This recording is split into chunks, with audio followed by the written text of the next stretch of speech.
settlersounds.org.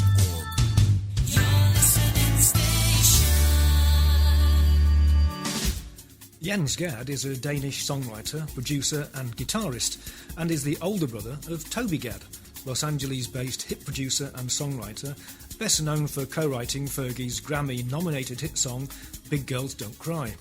Toby has worked with many big names, including Beyoncé and Alicia Keys, so Jens has a lot of catching up to do. We don't have a Jens G on Settler Sounds, but we do have a Nigel G.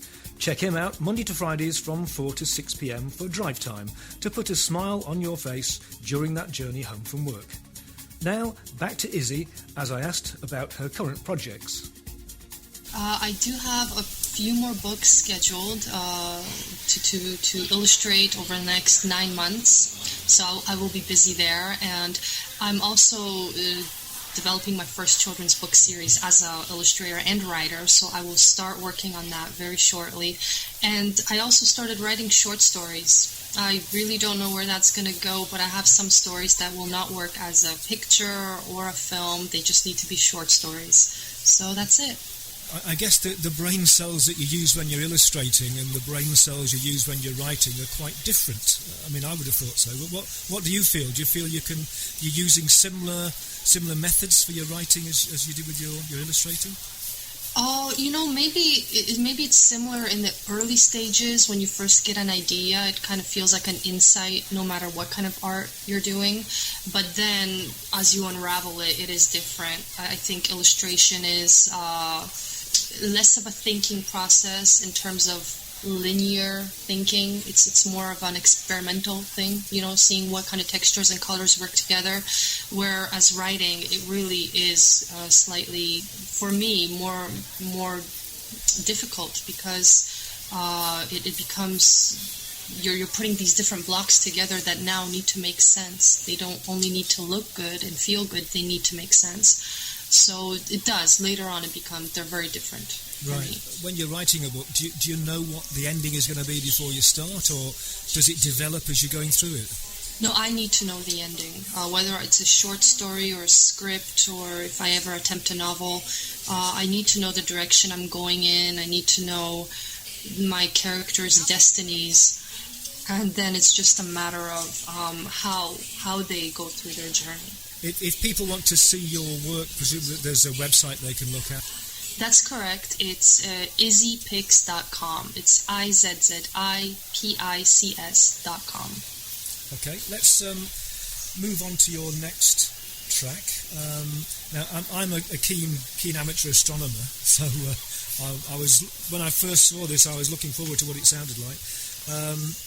If you can tell us, it's the band are called M83, and I would know that in astronomy terms as Messier 83, but if you can tell us why you've chosen M83 in this particular track? Well, this is a track called Wait, and it was a song that really reminds me of my father, and my father passed away this past January, and this is a song that we played at his service, and just for some reason it locked down into the memory of my father, so it's probably going to be one of the most special songs that I will have in my life. Okay, thank you for that. This is M83 and Wait.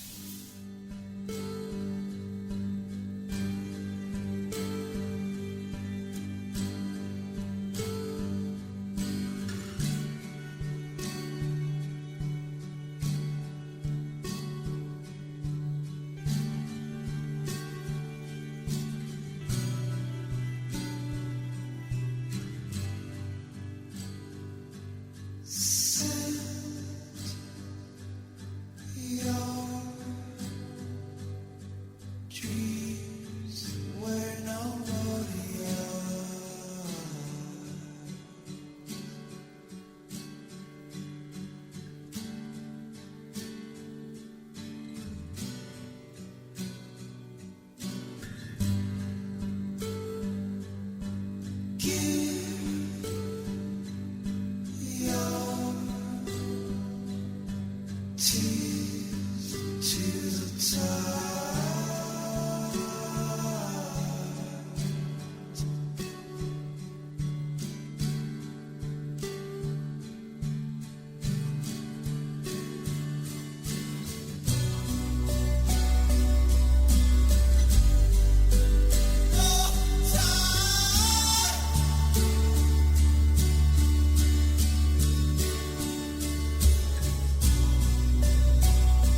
Bringing people and communities together on seclosounds.org.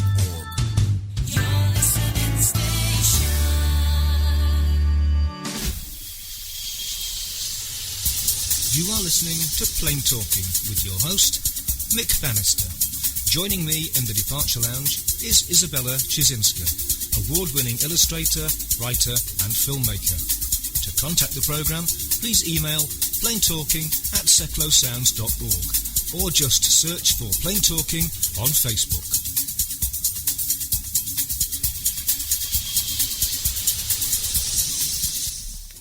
M83 is a French electronic band from Antibes and named after the spiral galaxy Messier 83. Wait was their fifth single released in December 2012. You are listening to Seclo Sounds. You can tweet us at Seclo Sounds and email radio@seclosounds.org. We then looked at the qualities required of an illustrator and filmmaker and the differences in approach.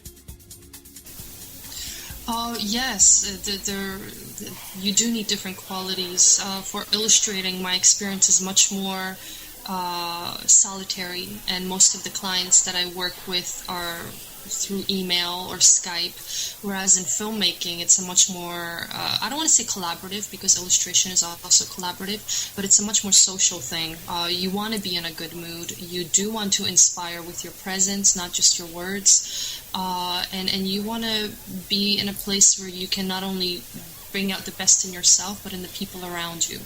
Right. So there is a big difference between the two worlds. Right. So you've, if I can say, multi-talented. You've done lots and lots of different things there.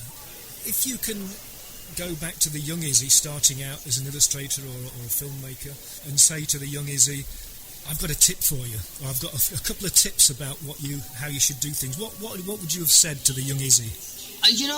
I would have gone way back when I was really young, and I would have told myself to follow my path, because I knew I wanted to illustrate since I was about 5 years old, and then I got derailed for about a decade or so, playing tennis and studying other things, and I had a lot of catching up to do at the age of 23 when I graduated and stuff. So that would have been the first tip that I would give to any child, is to really, if you know you have a passion, really follow it and refine your skills in that department. And the second one would be, when I started already my illustrating career, I would have told myself to relax, to not be obsessed with success and getting the next client and trying to get bigger and bigger projects, to focus on the work. If the work is good, each illustration better than the one before, then people will come. Right. I mean, do you find that's happened, that people now come to you rather than you like touting for work? That's what happened. Yeah, I still market my website and my work, but right now people are coming mainly to me, and I'm pretty sure most of it is because my work just got better over the years, and I think that's fair. To put out your best work and then to take the people that respond. Right. So when you're not illustrating or writing, what do you do for relaxation? I watch a lot of movies. I'm fused with Netflix. That's my relaxation time. And I read a lot. And I go for walks. I do yoga, but I think those are my two. I'm a couch potato. So you're not the sort to go running around the block for 2 or 3 miles? No, you know what? I've done my running when I was playing tennis for 13 years. I'm finished with running. Right now is my time to, do all the things that I wanted to be doing while I was running back then. I don't blame you. Okay, time for track 6. If you can tell us what that is and why you've chosen it. This is a song called I'd Love To by Morrissey, and I really like him as an artist, and I really like this song. I think it's got a really nice, subtle confession of love, and if, that's probably the way I would say it to someone, so that's why I chose it. Thanks, Izzy. This is Morrissey and I'd Love To.